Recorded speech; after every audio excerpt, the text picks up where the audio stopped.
where we have penetration, breaching of the roof and the walls of the structure. That can actually make things better by dissipating the effects of an internal explosion.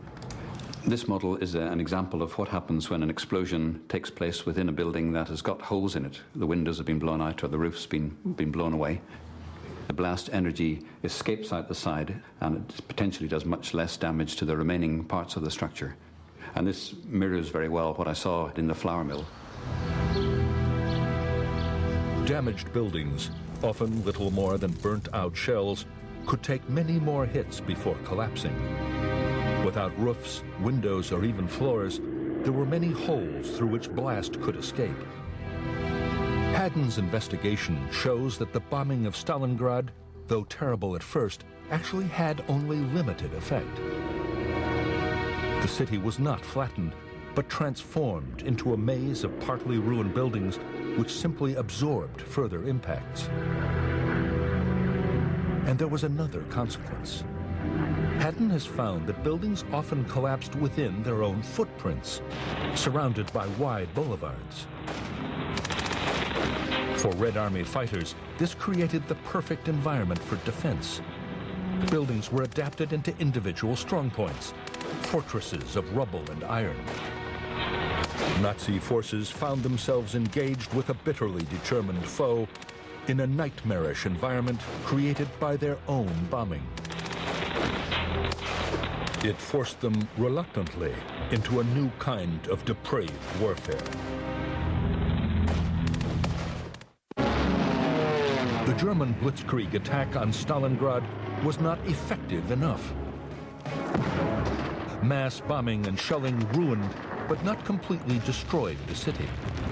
So the German commander launched the 6th Army on a ground assault. General Friedrich Paulus assured Hitler that Stalingrad would fall before the end of September 1942. But months later, German troops still had not taken the city. Instead, they were enmeshed in a savage struggle for the maze of ruins, and victory seemed further away than ever. For the German forces, Stalingrad was a puzzle. They did everything right. They reached the edge of Stalingrad, destroyed everything in their path, tanks, aircraft, they did the normal things. And then they got bogged down in Stalingrad. After air power failed, the Germans turned to the mainstay of their ground forces, armor.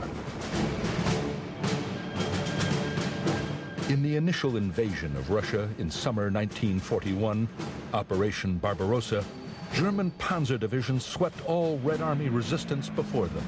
But now in Stalingrad, it was a very different matter. Why were the Germans not more successful using tank attacks? David Fletcher is an expert on German armor of World War II. Now, this is the Panzer IV. This is the tank which would have dominated the panzer divisions on the Eastern Front at the time of Stalingrad. On the open plains of the Russian steppe, tanks like this were ideal for fast-moving blitzkrieg warfare. But David Fletcher thinks these tanks would have been less effective in Stalingrad. Where these tanks come unstuck is fighting in an urban environment, and the more ruined that urban environment, the worse it is. Rubble and wreckage made it hard for the tanks to maneuver. This made them easy targets. Worse still for the Germans, panzer crews were at a serious disadvantage when attacked by Russian troops firing from the upper stories of buildings. The main armament is designed for horizontal firing. It doesn't have substantial elevation to deal with targets above the line of sight.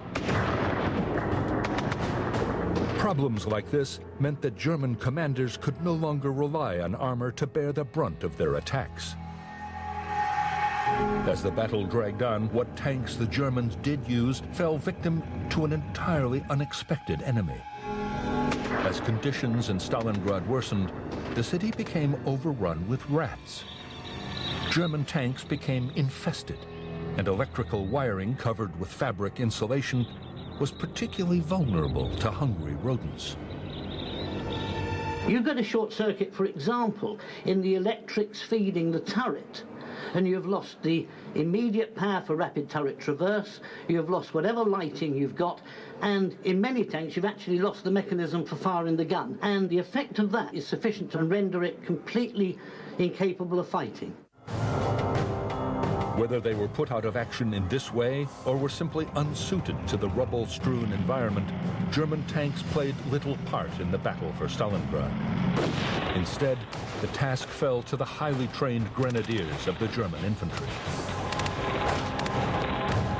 By October 1942, after the first month of fighting, there were more than 100,000 German infantrymen engaged in the battle. But still, the breakthrough did not come.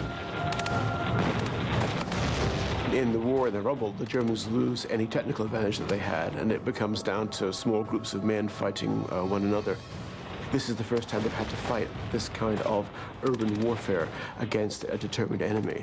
And it involves making up on the spot new tactics, new ways of dealing with how you cope with an entrenched enemy. The German infantry hated this dirty close-quarter combat so much, they called it Rattenkrieg, or rat war. The harsh conditions in Stalingrad were the same for both sides. Yet as the fighting dragged on, the Germans found their Russian opponents showed no signs of weakening. How was it that poorly trained Russian troops were able to hold out against Hitler's Wehrmacht? Russian commanders knew they could not stand up to German attacks in the open. Instead, they had to find a way to even the odds. Damaged buildings were fortified and connected by a maze of trenches through the rubble. Red Army troops sheltered from German firepower in basements converted into bunkers. Oleg Bukovsky was a scout for raiding parties. His homegrown knowledge of the city made him an ideal guide. We used everything, even the sewer system beneath the city streets.